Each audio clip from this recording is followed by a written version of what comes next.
Et on est vraiment touchés par cette invitation. On voulait venir vous voir.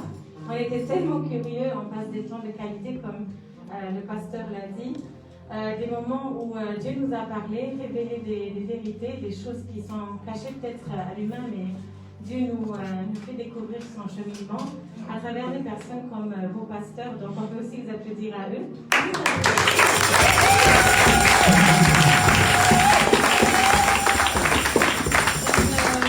Un verset qui me touche toujours, c'est Jérémie 29:11. Je le partage souvent, car Dieu a des projets d'espoir pour toi, des bons projets. Et j'espère que tu te tiens à cette promesse, parce que Dieu n'a pas fini avec toi. Et pendant qu'on louait, pendant qu'on glorifiait le Seigneur, j'ai reçu juste une parole pour l'Église en général. C'est vraiment pour vous tous, prenez-le comme acquis. C'est que Dieu disait... Le terrain est là, vas-y, prends ce qui est à toi. En fait, conquéris le terrain. Et donc, je vous encourage avec cela, ce que j'ai ressenti de la part de Dieu. Je suis sûre que Dieu a encore des grandes choses pour vous en tant que père.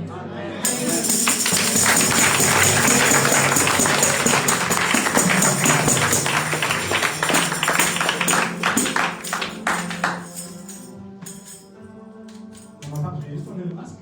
Ça fait chaud. Donc, comme ma femme a déjà si bien dit, on est vraiment heureux d'être avec vous aujourd'hui. Ça fait vraiment plaisir parce que voilà, on l'a déjà vu ce matin, on est dans un temps pas facile avec le coronavirus, le confinement, et on est dans un temps alors fermé, où on n'est plus très libre, on n'est plus libre de même aller visiter des gens de la famille, on n'est plus libre de faire des cultes, ou même d'autres instances ne sont plus libres. Et il y a tout un rechangement qu'il faut faire. Et il n'y a pas longtemps encore, j'ai pu parler avec une personne à mon travail qui m'a dit que ça fait trop bizarre de revenir au travail, de reprendre le rythme. Cette personne a perdu le rythme, excusez-moi, vous pouvez vous asseoir. Voilà. Et cette personne, souvent, elle m'a raconté, avant le confinement, elle connaissait très bien le travail, elle savait ce qu'elle avait à faire. Le confinement arrive, c'était une bénédiction, elle a pu passer du temps avec la famille, mais après, quand il s'agissait de recommencer à travailler, il avait perdu tous ses repères. Il avait perdu tous ses repères, et encore une chance, il m'a dit qu'il avait ses mails et sa liste, sa checklist, il se fait toujours une checklist, en sachant qu'est-ce qu'il doit faire pour la journée ou comment procéder. Et je travaille pour une société de construction, donc je suis informaticien dans cette société. Et là même, les chefs de projet m'ont raconté que tout va doucement. Tout va doucement. Les gens sont un peu perdus.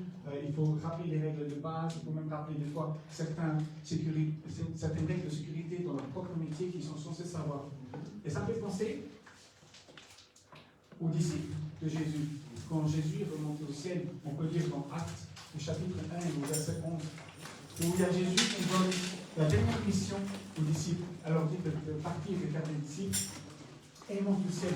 Et là, il y a deux anges qui apparaissent aux disciples et disent, dans Acte 1, au verset 11, ils disent, Hommes de Galilée, pourquoi restez-vous à regarder le ciel? Ce Jésus qui a été enlevé au ciel du milieu de vous reviendra de la même manière que vous l'avez vu aller au ciel. Amen. Donc ici, on voit vraiment que les disciples, à cause de cette situation, sont également restés paralysés. Il faut dire qu'ils vivaient 3 ans avec Jésus. Le matin, ils se levaient, ils avaient Jésus. Au petit déjeuner, il y avait la parole de Dieu. À midi, il y avait quelques miracles, 5000 pains ou 7000 pains et poissons. Ils vivaient les miracles constamment avec Jésus. Et puis d'un jour à l'autre, Jésus part. Il y a tout le rythme de vie qu'ils étaient habitués à commencer à changer. Et ils sont restés un peu paralysés. Mais ces disciples avaient une chose que Jésus leur a laissée. Une parole. Elle leur a dit de ne pas sortir de Jérusalem. Et nous l'avons entendu ce matin qu'il faut sortir, n'est-ce pas? Et cette parole que les disciples ont reçue, ils n'avaient plus que ça, plus que cette direction. Et je pense qu'aujourd'hui, certains d'entre nous peuvent se retrouver dans cette situation. Il ne me reste plus qu'une chose à faire. Je ne sais pas comment l'accomplir, je ne sais pas comment aller de l'avant pour cette chose. Mais je suis convaincu que ce matin, Dieu va te guider. Dieu va t'aider à, comme les disciples, comme le Saint-Esprit sera descendu sur les disciples, Dieu va t'aider à aller de l'avant. Amen. Qu'est-ce qui s'est passé? Ces disciples, ils sont tout simplement allés à Jérusalem. Et ils se sont mis dans une chambre, ils étaient en communauté, ils ont partagé la parole, ils étaient en prière et louange. Et quand nous lisons ce qui se passe en Acte 2, du verset 2 au verset 3, tout à coup, il vint du ciel un bruit comme celui d'un vent violent qui remplit toute la maison où il était assis. Des langues qui semblaient de feu leur apparurent, séparées les uns des autres, et elles se posèrent sur chacun d'eux.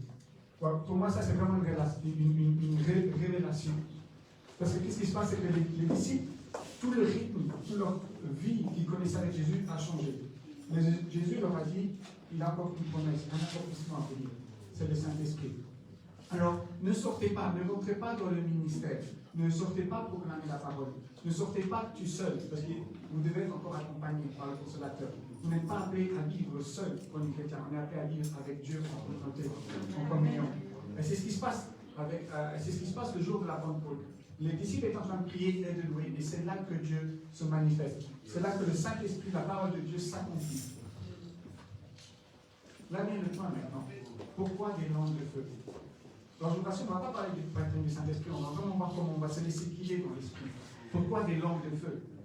Tout simplement, déjà, la langue est un symbole de parole. Que le Saint-Esprit soit apparu comme une langue de feu le jour de la Pentecôte veut tout simplement dire que quand tu reçois le baptême du Saint-Esprit, tu reçois la puissance, la parole dans tes paroles. La Bible elle-même déclarera que la langue est comme le gouvernail d'un bateau. Elle est petite, c'est la partie la plus petite d'un bateau, mais c'est elle qui donne la direction. La langue peut apporter la mort et la vie, la Bible dit. Et ici, ça veut tout simplement dire que l'accomplissement de la parole de Dieu est accompli et que à partir de maintenant, quand les disciples vont commencer à sortir, il y aura la puissance qui est derrière. Alors, la puissance de la proclamation, c'est Dieu n'a pas créé le monde par la main. Quand on lit la Bible, Dieu a créé le monde par la parole. Quand Jésus envoie ses disciples à chasser les démons, à prier pour les malades, tout se passe dans la prière. La puissance de la parole, la puissance de la langue, la proclamation. La Bible elle-même dira qu'il faut que quand on a des besoins, quand on demande des réponses à Dieu, il faut les parler. Même si Dieu connaît le cœur, il faut les parler. Il faut proclamer la foi. Il faut proclamer notre foi. Ça, c'est ce symbole de cette langue. C'est le fait de proclamer, d'avoir la foi. Il ne faut pas rester comme ça, dire Dieu le sait. Alors, je me rappelle tout au début, je suis chrétien depuis 7-8 ans, et quand j'ai connu ma femme, c'est ma femme qui m'a amené à Dieu, et on a été à une conférence. Et à cette conférence, tout le monde était, il y avait l'orateur, l'orateur priait, il donnait des prophéties, les gens étaient baptisés dans le Saint-Esprit, il louait, il levait les mains, et moi j'étais comme ça. Amen, Dieu sait que je l'aime, voilà, Dieu sait que, voilà, ce que j'ai dans mon cœur c'est pour lui.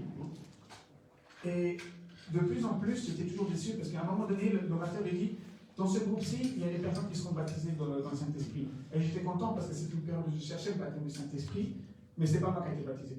Et j'ai commencé à me vexer, j'ai dit, si c'est comme ça, je m'assis et je ne bouge plus. Et le prédicateur à l'heure avance, il dit, j'avais préparé un message, mais aujourd'hui je reçois un autre message pour une personne ici qui s'est vexée de Dieu. Et cette personne dira, tu ne proclames pas ta foi et tu ne m'écoutes pas. Et ça m'a vexé encore plus en fait. Parce qu'en fait tout le monde vivait du miracle, j'étais le seul qui vivait rien, donc ça devait être que moi. J'étais vraiment vexé. Mais il est important pour Dieu qu'on commence à parler, à proclamer notre foi. Je sais qu'on l'aime, mais il veut qu'on proclame. Un autre exemple que je peux dire, un exemple entre moi et ma femme, des fois ma femme me dit, pourquoi tu ne dis pas beaucoup que je t'aime? Et moi je lui dis, mais j'étais marié, c'est pas déjà une preuve. Mais ma femme sait que je l'aime parce que je l'ai mariée, mais elle veut entendre, ça lui fait du bien. Et ça fait du bien à Dieu quand il connaît notre cœur, quand on commence à lui donner notre cœur. Mais ça, c'est le premier symbole qu'on le Saint-Esprit donné, c'est pour dire que la proclamation est importante, qu'on veut bouger dans la foi, bouger dans le miracle. Deuxième point, le feu. On sait que le Saint-Esprit a plusieurs symboles dans la Bible. Il a l'huile pour représenter l'onction, la colombe qui est apparue chez Jésus. Il y a le vent. On ne sait pas d'où vient le vent, mais on ne sait pas où il va, mais c'est pour dire qu'on se laisse guider par le Saint-Esprit, on va connaître l'étape, la volonté de Dieu pas à pas. Mais pourquoi le feu? Le feu représente la présence même de Dieu. La présence purifiante, la présence qui s'établit sur nous. Dans toute la Bible, Dieu s'est montré aux personnes. Dans toute la Bible, Dieu s'est montré par différentes manières. Mais il y a un livre dans la Bible où Dieu s'est montré par le feu, et à travers tout ce livre, Dieu se montre toujours par le feu. Ce livre est dans l'Exode. Dans l'Exode, c'est là où Dieu s'est manifesté par le feu. Et j'aime beaucoup le livre de l'Exode qu'on a entendu ce matin, et ce sera mon titre d'aujourd'hui. Je voudrais te demander, est-ce que tu es prêt à lire ton Exode aujourd'hui? L'Exode, le mot Exode veut tout simplement dire sortir de quelque chose. Sortir de l'absence de Dieu, sortir peut-être de la maladie, mais peut-être pourtant toi de sortir d'une vie ordinaire et commencer à vivre Dieu, avec Dieu. Amen. Et c'est ça ce que veut dire l'Exode. L'histoire de l'Exode raconte d'un leader, de Moïse, qui a été vers un peuple, son peuple, qui a été mis en esclavage. Sa mission était de le sortir et de le remettre sur le chemin de Dieu. Amen.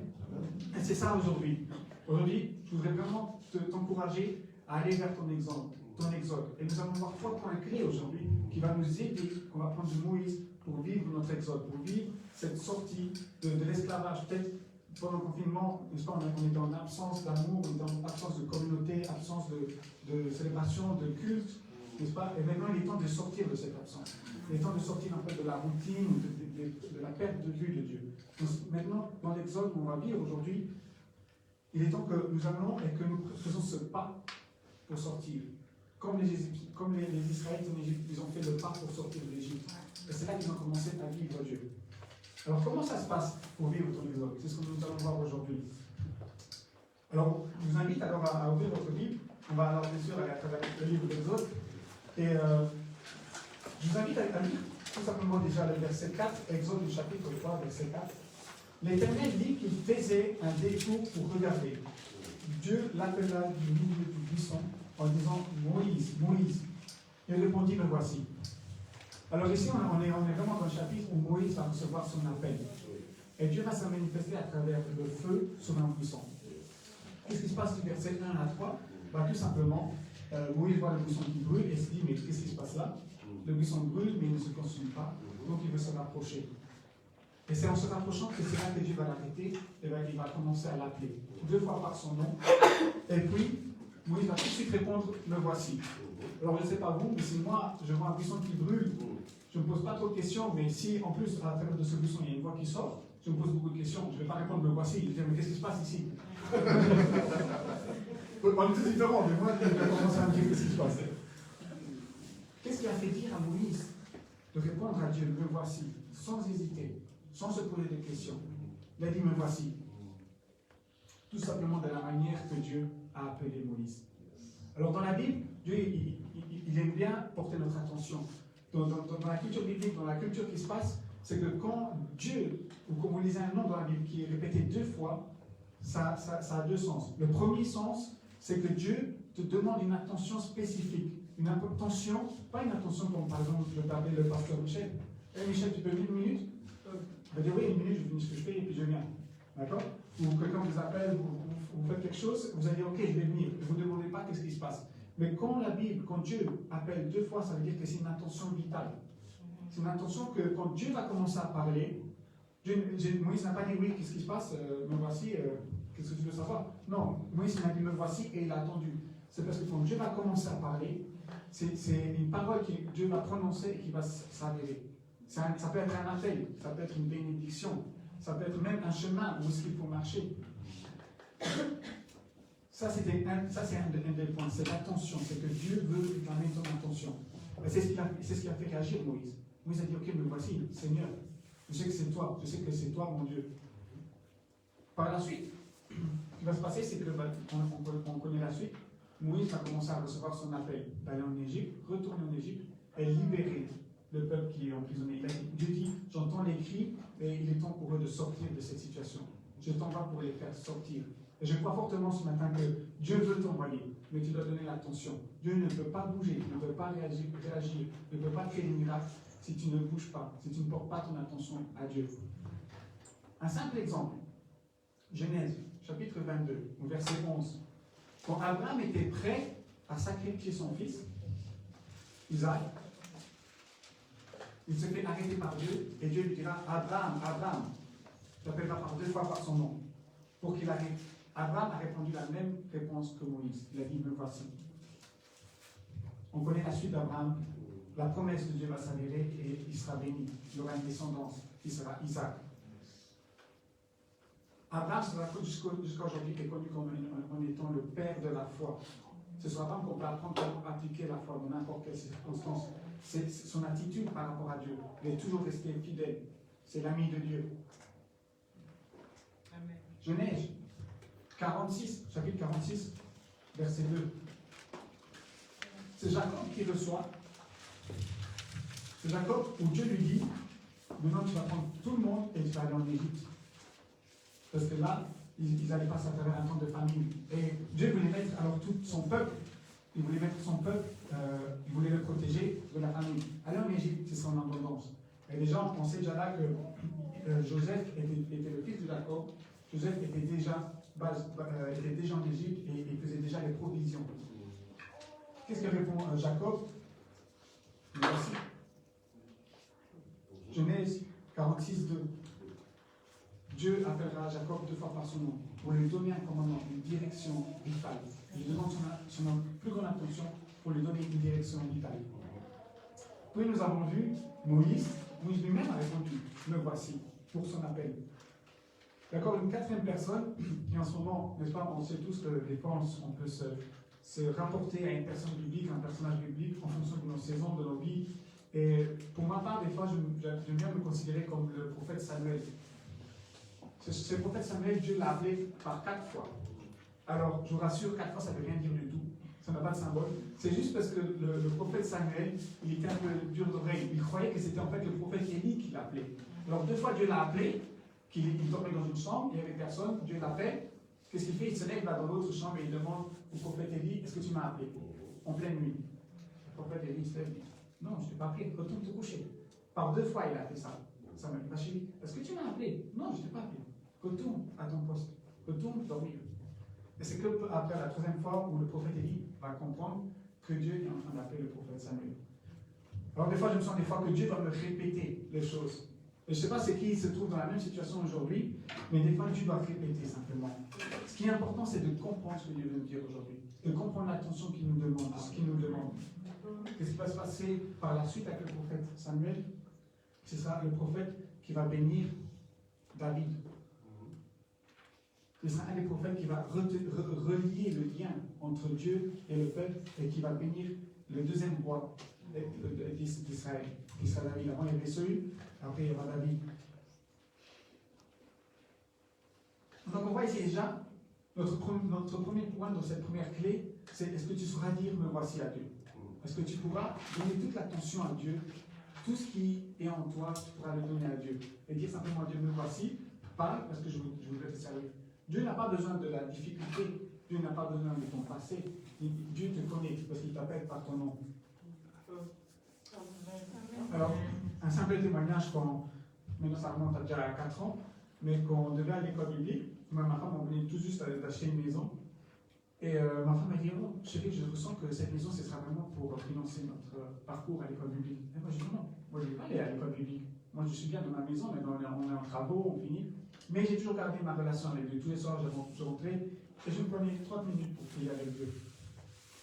Puis, ma femme était enceinte de 7 mois. 7-8 mois. Et c'est là que je descends, je dis, chérie, j'ai prié. C'est trop bizarre, je crois que Dieu m'a demandé qu'on doit tout vendre maintenant, elle est à l'école biblique. Et c'est là qu'elle a dit, ah non, maintenant c'est pas le moment, je suis enceinte, Dieu il pourra un peu attendre. Et c'est arrivé. Parce que quand Dieu parle, quand Dieu proclame la parole, ça s'accomplit. Quand vous parlez en prière, que vous demandez à Dieu de bouger, ça va s'accomplir. Amen. Et c'est ce que je veux vous dire. Restez à l'attention de Dieu. Restez à l'écoute de Dieu. Et soyez prêts à nous dire, me voici. Après, ça vient bien sûr le 2e point de cette clé, c'est est-ce que je suis assez bon? Est-ce que je suis vraiment la personne choisie? Quand je regarde autour de moi, tout le monde s'est mieux que moi, tout le monde a une meilleure vie ou de meilleures capacités. Si on devait regarder notre passé, Moïse n'est pas la bonne personne à regarder. Déjà, il est venu du Pharaon, et quand il a vu déjà dans le passé, avant de quitter l'Égypte, il a vu qu'il y avait que l'un de ses semblables d'Israël se faisait frapper par un Égyptien. Il a tué l'Égyptien. Après, les Israéliens se sont révoltés également contre lui, parce qu'ils n'avaient pas compris que Moïse était envoyé de Dieu. Par la suite, Moïse il a fait une fuite et il est resté tranquille. Il a mené une vie de berger. Combien d'entre nous vivent une vie où des fois on veut se rapporter à notre passé. L'appel, il faut comprendre cela. L'appel de Moïse était de retourner en Égypte, donc de retourner dans son passé, parce qu'il avait la meilleure expérience du pays où il était là. C'était la meilleure personne choisie. Ce n'était pas une autre personne qui vagabondait dans l'entourage, de son entourage. C'était Moïse qui devait retourner. Moïse connaissait le pharaon, Moïse connaissait la culture, il a eu une culture égyptienne, comme il a grandi dans cette culture, il a eu l'éducation, il connaît leur procès, enfin, comme toute l'économie du pays, comment tout fonctionne. Moïse était la meilleure personne choisie. Et je veux te dire ce matin, si Dieu te choisit, ne doute pas de tes capacités. Tu es la meilleure personne. Et il faut comprendre que Dieu n'a pas besoin de toi au passé, il a besoin de toi maintenant. Si tu retournes dans ton passé, tu dis oui, mais moi j'ai ça, ou j'ai peut-être ce détail-là qui va ressortir chez moi, ou ce détail-là, il n'y a pas de problème. Tu peux parler avec Dieu. C'est ce que Moïse a fait. Qu'est-ce qui se passe quand Dieu a donné l'appel à Moïse? Il va commencer à dire oui, mais moi je n'ai pas la langue facile. Oui, mais moi je n'ai pas vraiment la compétence, j'ai peur de parler devant. Qu'est-ce que Dieu a fait? Il a comblé ses faiblesses. Et ne t'en fais pas, c'est moi le créateur. C'est moi qui m'en ai la langue. Bien sûr, Moïse a insisté, il a reçu Aaron à ses côtés pour parler devant le pharaon. Mais Moïse était le leader principal. Deviens un leader là où Dieu t'appelle. Deviens la personne qui va prendre position de là où Dieu t'appelle. Nouveau Testament, Jésus lui-même a vécu cela quand il a donné l'appel à ses disciples. Prenons deux exemples. Luc, au chapitre 22, le verset 31. C'est Simon, c'est Jésus qui parle à Pierre en fait, mais il va l'appeler avec son ancien nom, Simon. Il dira Simon, Simon. Et par la suite, Jésus va lui donner la prophétie qui va le trahir à 3 fois avant que le coq chante. Pourquoi? Parce que Simon a dit à Jésus, moi je suis même prêt d'aller en prison pour toi. Je suis prêt d'aller en prison et d'endurer pour toi. Et Jésus lui dit, ne t'en fais pas, par 3 fois tu m'auras déjà béni. Tu te penses aussi proche de moi, tu penses que tu peux accomplir ce que tu viens de dire, mais moi je te dis que par 3 fois tu vas me bénir. 3 fois tu vas rater. 3 fois tu ne pourras pas tenir la position et faire ce que tu viens de dire. Jésus a connu son cœur. Pourtant, qu'est-ce qui s'est passé pendant le jour de la Pentecôte? Quand il a été baptisé du Saint-Esprit. Simon, qui deviendra alors Pierre, le jour de la Pentecôte, était le premier chrétien, premier leader qui se lève et qui parle devant les Juifs, qui fait la prédication et qui explique ce qui se passe. C'est aussi le premier qui a fait des miracles. En allant vers la synagogue, il y avait un handicapé par terre, et Pierre lui dit, je n'ai pas d'argent, je n'ai rien du tout, mais ce que j'ai dans le Seigneur Jésus-Christ, je te le donne. Lève-toi et marche. Le don de la guérison. Pierre qui lui a refuté Jésus-Christ, qui a repoussé Jésus-Christ, alors aussi repousser sa propre foi. Alors on sait que marcher avec Dieu, on a besoin de la foi. On a besoin de croire, de voir les choses spirituelles, de s'attendre. C'est une ferme assurance et une espérance que nous avons en Dieu. Et pourtant, Pierre qui était dans le temps, Simon, a refuté, a repoussé cette foi. Deuxième personne, et c'est une de mes personnages préférés, c'est Saül qui deviendra Paul. Qu'est-ce qui se passe avec Saül? Au chapitre 6, il voit déjà le premier martyr qui était Étienne, acte 6. Mais Saül va rencontrer Jésus personnellement en acte 9.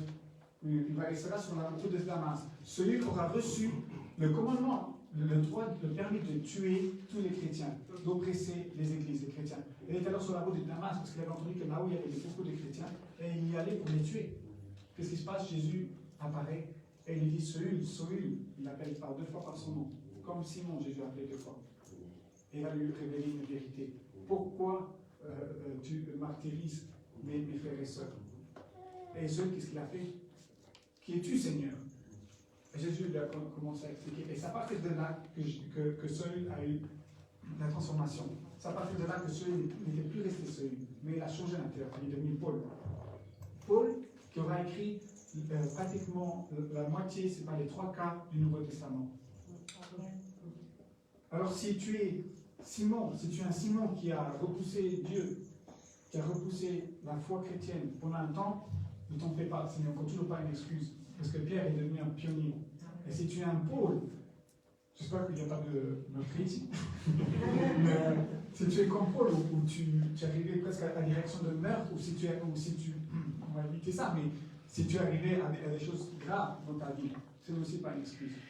Au contraire, c'est ce que Dieu a besoin. Paul avait hérité.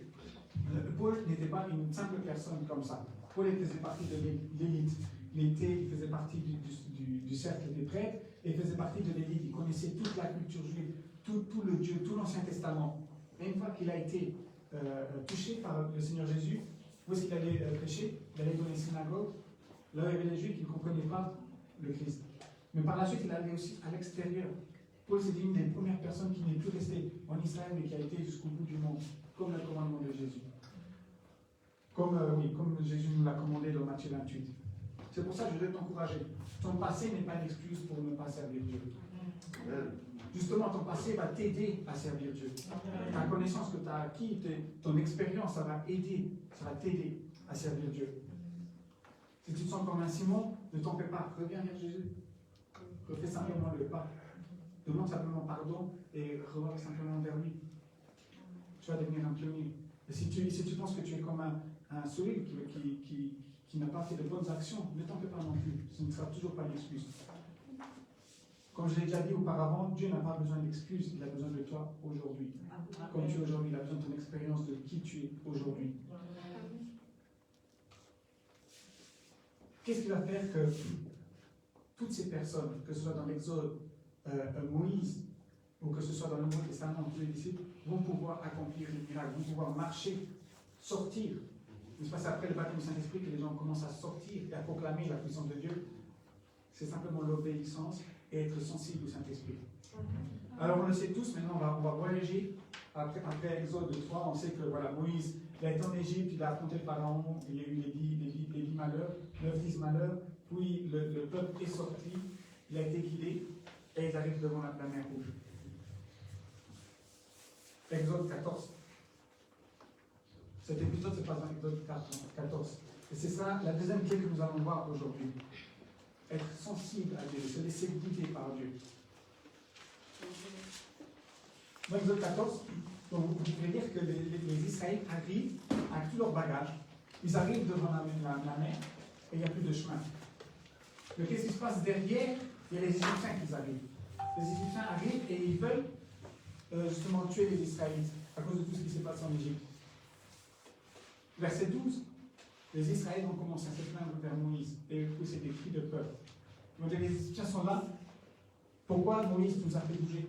Pourquoi il nous a fait sortir d'Égypte? On était bien, on était bien dans notre zone. Même si on était sous l'esclavage, on avait à manger, on avait à dormir, et on n'était pas mis dans un si grand danger que maintenant on va perdre notre vie. Tu aurais dû nous laisser vivre comme on vivait. Ce n'est pas le plan de Dieu. Et les Israélites vont souligner alors tout simplement qu'ils n'auraient pas voulu quitter le désert. Et ils auraient voulu se rendre aux Égyptiens maintenant dans cette situation. Le problème, c'est que les Égyptiens ne sont plus venus pour les reprendre, les ramener en esclavage. Ils étaient venus, ils se sont déplacés pour les tuer. Moïse, rempli de foi, comme on s'attend d'un homme de Dieu, d'un des plus grands leaders de l'Ancien Testament, va leur dire: ne vous en faites pas, Dieu va combattre pour vous. Alors je ne sais pas si vous êtes des fois retrouvés dans des situations où vous vous êtes dit: bon, maintenant, si Dieu ne bouge pas, je suis fait. Et après, vous avez cet ami chrétien qui vient chez vous: ne t'en fais pas, Dieu va prendre soin. Ah ouais? Ouais, il faut qu'il bouge maintenant. Pourtant, c'est ce que Moïse a proclamé. Il a dit: ne vous en faites pas, Dieu va combattre pour vous. Versets 14, 15 et 16. Dieu arrive, comme si de rien n'était, il va commencer à dire, dans la version Louis II, le second 21, excusez-moi, il va commencer à dire: c'est quoi ces cris? Pourquoi tout le monde s'agite ici? Et Dieu va parler à Moïse, il dit: dis déjà au peuple déjà de se relever, je ne comprends pas pourquoi ils sont assis, de se relever et être prêt à marcher. Et toi, Moïse, maintenant tu vas devant la mer, tu vas tendre le bras avec le bâton que je t'avais donné au début de ton appel, pour que tu puisses fendre. Il va dire à Moïse: pour que tu puisses fendre la mer en deux. Versets 19 et 20, c'est pas que Dieu va t'ordonner à faire quelque chose et tu vas rester à croiser les mains. Moi j'aime des fois l'expression qu'on dit: qu'on ne voit rien, c'est aussi un bon signe. quand vous voyez que Dieu est grand, c'est aussi un bon signe, parce qu'on ne sait pas ce qu'il fait derrière. On ne sait pas si Dieu travaille ou s'il agit. Je suis sûr que Dieu agit. Parce que ça, c'est un passage qu'on n'en parle pas beaucoup. Mais versets 19 et 20 du même chapitre, Exode 14, on voit que Dieu va bouger la nuée qui accompagnait les Israélites, et il va bouger la colonne de feu. Il va les bouger derrière eux. Il va séparer les deux camps, les Égyptiens et les Israélites. Et la Bible va continuer que toute la nuit, les Égyptiens n'ont pas su attaquer les Israélites. Il les a protégés. Amen. Donc je suis sûr que même si tu ne vois pas Dieu, même si tu pries, même si tu coules des larmes, reste avec l'attention à Dieu, comme nous avons vu cette première clé. Reste avec l'attention sur Dieu. Dieu t'a appelé. Et sa parole qu'il a programmée dans ta vie va s'accomplir. Peu importe les épreuves. Parce que Dieu lui-même va bouger. Une vie chrétienne n'est pas seule, c'est avec Dieu. C'est avec la communion du Saint-Esprit aujourd'hui. On connaît la suite. Qu'est-ce qui va se passer? La mer sera fendue en deux. Et la Bible a déclaré que le peuple va pouvoir traverser cette mer avec le pied sec. Pas une goutte d'eau va les toucher. Alors on sait que quand l'eau elle part, je ne sais pas, quand il pleut par exemple comme aujourd'hui, l'eau elle est quand même assez, la terre est quand même assez boueuse, n'est-ce pas? Vous pouvez vous salir les chaussures, ou il y a quand même des flaques d'eau. Mais non, la Bible elle est claire. Leurs pieds vont fouler la terre sec. Dieu va tout enlever. Il va ouvrir le passage clair. Tout sera propre dans son chemin. Et là, on parle de la sensibilité avec le Saint-Esprit. Être simplement sensible au Saint-Esprit. Où est-ce que Dieu veut te guider? Qu'est-ce que Dieu te demande d'agir, de faire pour débloquer les miracles? Alors, pendant l'école biblique, il y a un témoignage que j'aime bien raconter, parce que c'était en fait la première fois où j'ai vraiment ressenti le Saint-Esprit très fort, hors d'une célébration, hors d'un culte. On devait faire un devoir pour la classe, on n'y peut-être pas, mais je suis extrêmement timide. On fait des lives, où quand je dois prêcher, je transpire tout de suite, je suis bon déjà maintenant pour faire une douche, etc. Mais je suis extrêmement timide. Et ça, c'est un peu mon Goliath aujourd'hui, c'est vraiment cette peur de timidité à combattre. Et on avait comme devoir d'aller à l'extérieur de l'emploi chrétien, de l'école chrétienne, et on devait évangéliser des personnes. Et moi, je suis oh là là, ça c'est vraiment pas pour moi. Je sais qu'aujourd'hui, je suis pas appelé à être missionnaire et évangéliste. Donc, je suis 100% sûr. Qu'est-ce qui se passe? On sort, on était un petit groupe d'étudiants, on devait être un petit groupe, on n'avait pas le droit d'aller seul, on devait être un petit groupe, on était 4-5 étudiants. Et on arrive sur une grande place, il y avait plein de personnes. Le groupe, on prie ensemble, le groupe dit bon, maintenant on y va. Mais on marchait tous, alors on se suivait tous. Et je dis Dieu, s'il te plaît, je ne veux pas parler à des tonnes de personnes comme le groupe fait, mais je veux parler à une personne qui a peut-être un cœur ouvert pour toi et qui peut-être a besoin de toi aujourd'hui. Quitte-moi juste vers cette personne-là. Je ne te demande pas de parler à des bandes de groupes où il y a peut-être des miracles qui vont se passer, comme avec les apôtres où ils parlaient au groupe et les malades étaient guéris, etc. Je dis non, ça c'est déjà trop pour moi. Laisse-moi déjà rencontrer déjà une seule personne et parler. Et donc pendant que je marchais, je ressentais vraiment Dieu me dire tourne à droite. Et quand je regardais à droite, il y avait une route et je quittais en fait le chemin principal. Et je dis mais j'ai quitté le groupe. Et j'ai dit alors simplement à un collègue, à un ami qui était avec moi, suis-moi. Il dit, tu vas aller où? On va juste tourner à droite, je ressens de tourner à droite. Je tourne à droite et je marche. Et en face de moi, il y a une personne d'un âge avancé qui avance. Et elle me regarde, et elle s'arrête, elle dit oui, elle me dit, oui, tu dois dire quelque chose. Je dis, ouais, ok, alors je pense que c'est cette personne-là.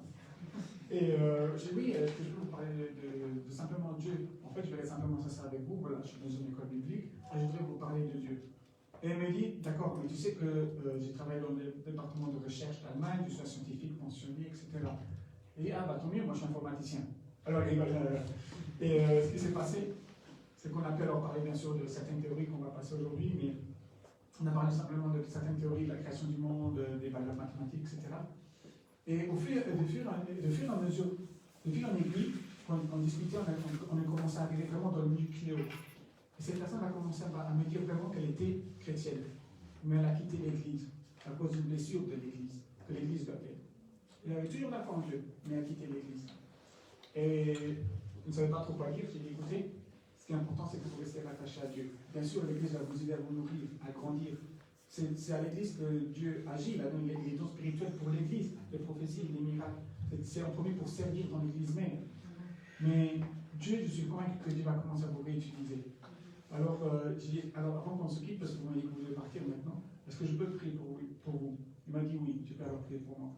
J'ai prié pour lui et il m'a dit, ça fait longtemps que plus personne n'a prié pour moi.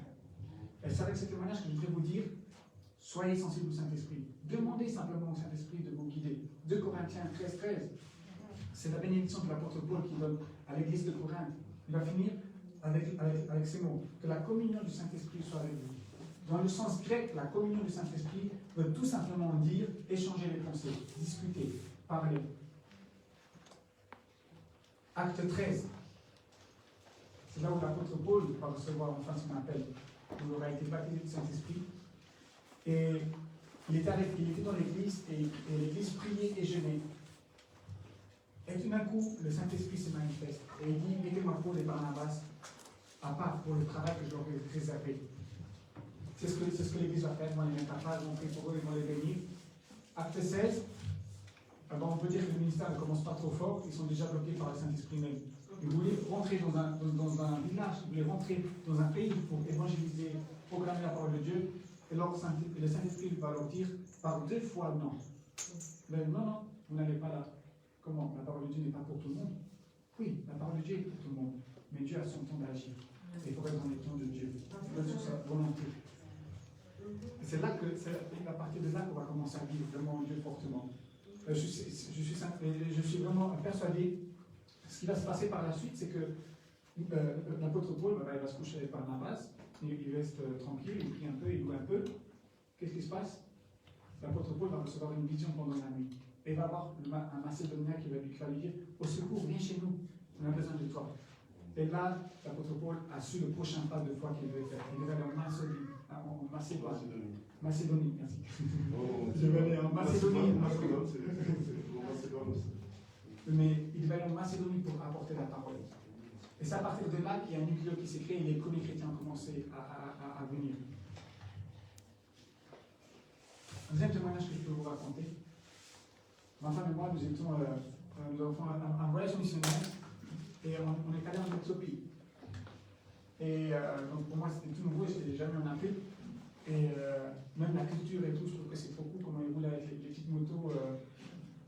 Déjà en Italie, quand on roule, il faut faire attention parce que même si c'est écrit 50, vous roulez 80, sinon la personne derrière va vous pousser et klaxonner en disant que vous êtes trop lent.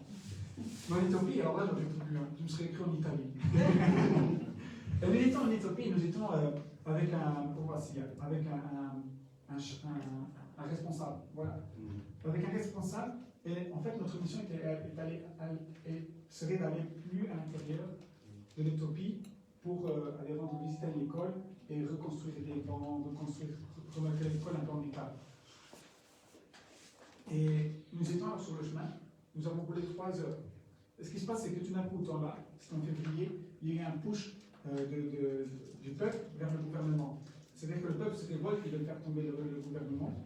Et nous étions au milieu de ce push. Le problème, c'est que c'est très dangereux alors pour des personnes comme moi et Tania, des touristes, d'être au centre de ce débat politique, ou plutôt combat politique, parce que nous risquons alors la mort. Et qu'est-ce qui se passait alors? Le responsable du pays, de l'église, nous a dit, ok, maintenant on ne peut plus bouger librement. Vous devez rester, on va bouger que la nuit. Donc on se levait à 4h du matin, on prenait nos valises dans la voiture, on roulait 2 heures pour après retourner dans un hôtel. Et toute la journée on était bloqué jusqu'à 4h du matin de retour. On a fait ça 3 jours de suite. Et moi et ma femme, on commençait vraiment à s'inquiéter. Notre fils était resté au Luxembourg. Qu'est-ce qui va arriver de nous? Et ça arrivait avant d'arriver vraiment à notre destination. On avait une grande rue, et c'était une rue à colline, et autour de nous il n'y avait que du sable. Et le responsable s'est dit, ok, maintenant on arrête. Je sens Dieu me dire que maintenant on doit prier parce qu'on va rencontrer la résistance. On a dit, comment ça? Oui, on va rencontrer la résistance. Et moi je regarde à gauche, je vois des kilomètres personne. Comment est-ce que c'est possible qu'on va voir la résistance? On a encore 50 km à rouler.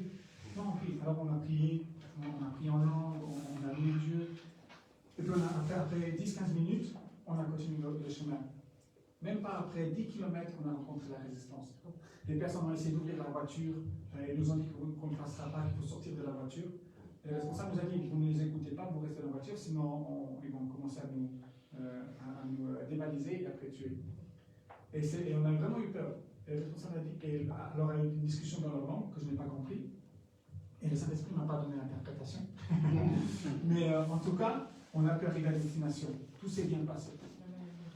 Alors je vais revenir vraiment à la proclamation de foi. Restez sensible au Saint-Esprit, parlez avec le Saint-Esprit quotidiennement, demandez-lui de vous guider, comme le peuple a été guidé. Après le passage de la mer, ils arrivent dans le désert. Et souvent on voit le désert, comme moi je voyais ici, je voyais rien du tout en fait, de mon témoignage, en Utopie. Et je pense que c'est même le cas des Israélites quand ils sont arrivés dans le désert. Mais dans le désert, tu dois rencontrer quelqu'un, Dieu. La colonne de feu guidait le peuple pendant la nuit. Dans les moments les plus sombres, les moments où dans le désert, en nuit, on ne voit rien du tout, la température descend très bas. Alors quand on lit comme ça, ouais, ils étaient dans le désert, bon, il faisait moins chaud. Non, en pleine nuit, le désert, on est en dessous du zéro. Hein. Et le peuple devait avancer, suivre Dieu, cette colonne de feu. Alors on voit souvent le désert comme un temps de combat, un temps où on se sent délaissé, un temps où on ne sait plus quoi faire. C'est faux. Le désert va t'amener à te rapprocher de Dieu. Amen. Le fait que tu vas sortir de ta zone de confort, de ce que tu connais, et le fait qu'il va t'amener à une autre étape, c'est dans le désert où tu te dis, comme on a vu avant, il faut que Dieu agisse, il faut que Dieu donne un miracle. C'est dans le désert où tu n'as pas de pharmacie si tu as besoin de médicaments. C'est dans le désert où tu n'as pas de supermarché si tu as faim. C'est dans le désert où tu n'as aussi pas de wifi pour ton téléphone. Et c'est ça le problème. C'est que tu n'as rien dans le désert. Mais tu as une personne de qui tu peux te rapprocher qui pourra pouvoir pour tout. C'est Dieu. Amen. Alors pour cette deuxième clé, c'est la sensibilité. Reste sensible à Dieu. Ton passé n'importe pas à Dieu. Dieu veut s'en servir pour ton expérience. Et dans le désert, Dieu te demande de te rapprocher de lui. Et nous l'avons entendu ce matin, sur cette montagne, et c'est là notre troisième clé, monter jusqu'à cette montagne. Le peuple ne vivra que du miracle, à partir de la sortie d'Égypte jusqu'à la montagne du mont Sinaï. C'est Exode chapitre 19. Et vous pourrez lire du verset 16 au verset 19 que quand Dieu arrive avec sa présence, le feu descend du ciel. Il y a une nuée qui vient et le feu descend du ciel. Comme à l'effusion du Saint-Esprit, comme à la Pentecôte. Des lampes de feu. Et c'est là que Dieu va établir le développement de la relation avec Israël. Et c'est ici que je voudrais te raconter mon troisième point clé. Ton développement avec Dieu est important. Amen. Alors comment ça se passe ce développement avec Dieu? Tout simplement, ce qui s'est passé, c'est que Moïse a dû monter sur le mont Sinaï. Et là, il a rencontré Dieu.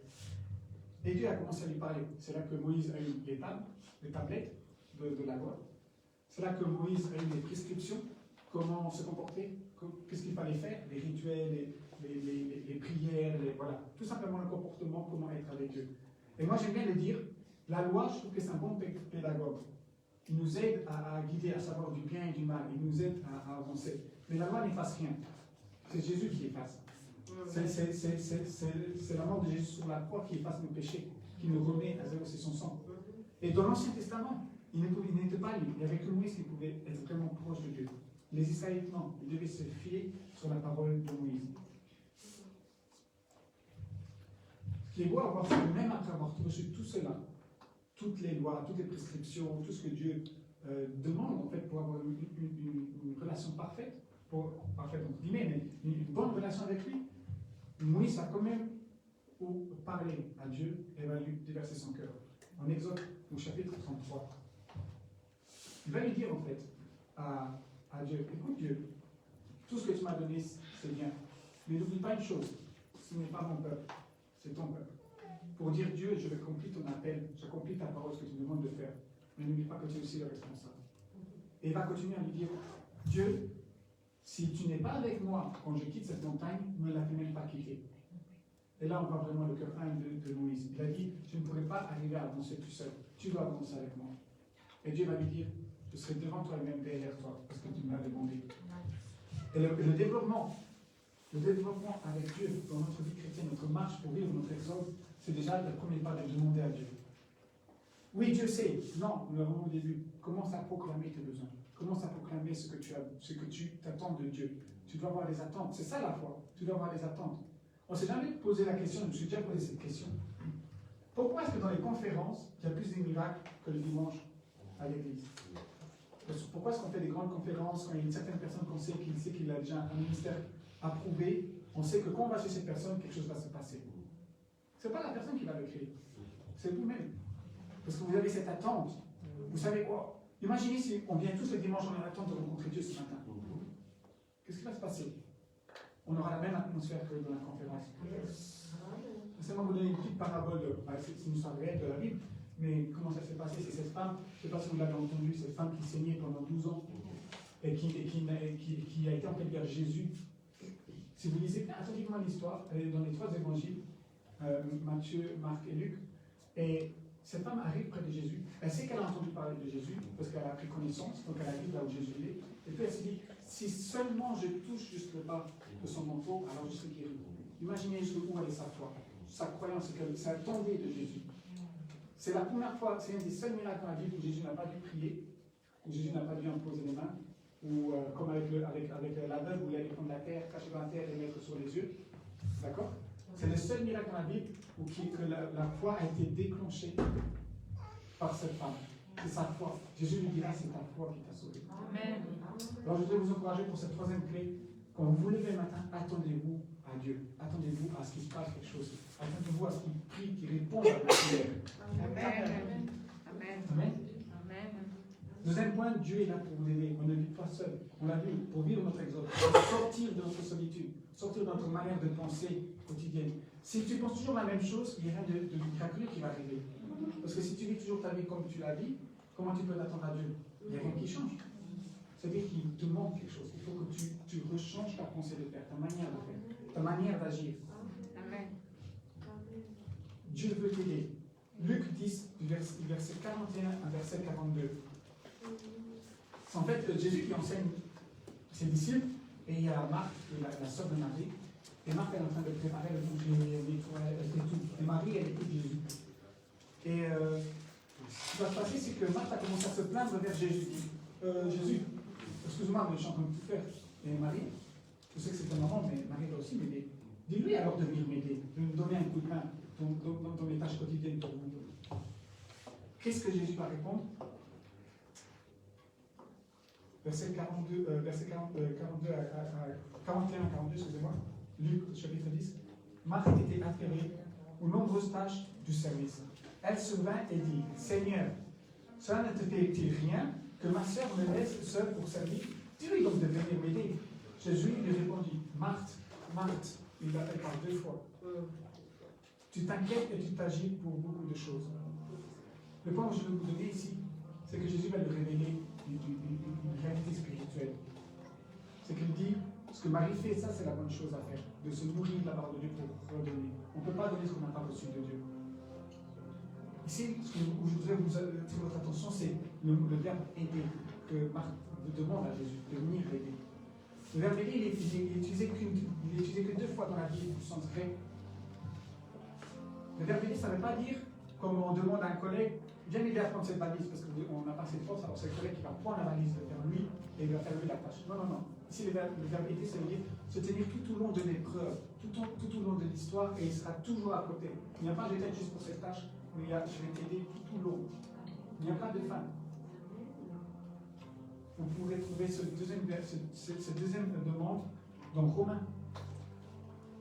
Dans le verset 26, il dit, Romains 8, verset 26, de même aussi l'Esprit nous aide dans notre faiblesse, car nous ne savons pas ce qu'il nous convient de demander dans nos prières, mais l'Esprit lui-même intercède par les soupirs inexprimables. Amen. Moïse était rempli de faiblesse. Simon et Paul n'avaient pas une vie exemplaire, mais pourtant tous sont devenus des grands leaders. Aujourd'hui, je voudrais te dire, si tu te sens aujourd'hui où tu es sur un stop paralysé, comme les disciples qui sont remontés au ciel, comme Jésus est remonté au ciel, les disciples sont restés paralysés. Si tu as peur du changement, c'est un bon signe, mais tu dois dire à Dieu, me voici ce matin. Me voici et je veux revivre quelque chose de formidable. Je veux sortir, je veux vivre mon exode. Je veux sortir de ce que j'étais habitué. Je veux sortir de l'absence de ta présence. Je veux sortir d'une vie ordinaire. Par la suite, on connaît la fin de l'Exode. Le peuple va atterrir dans la terre promise, où Josué va reprendre le relais de Moïse, sera le prochain leader.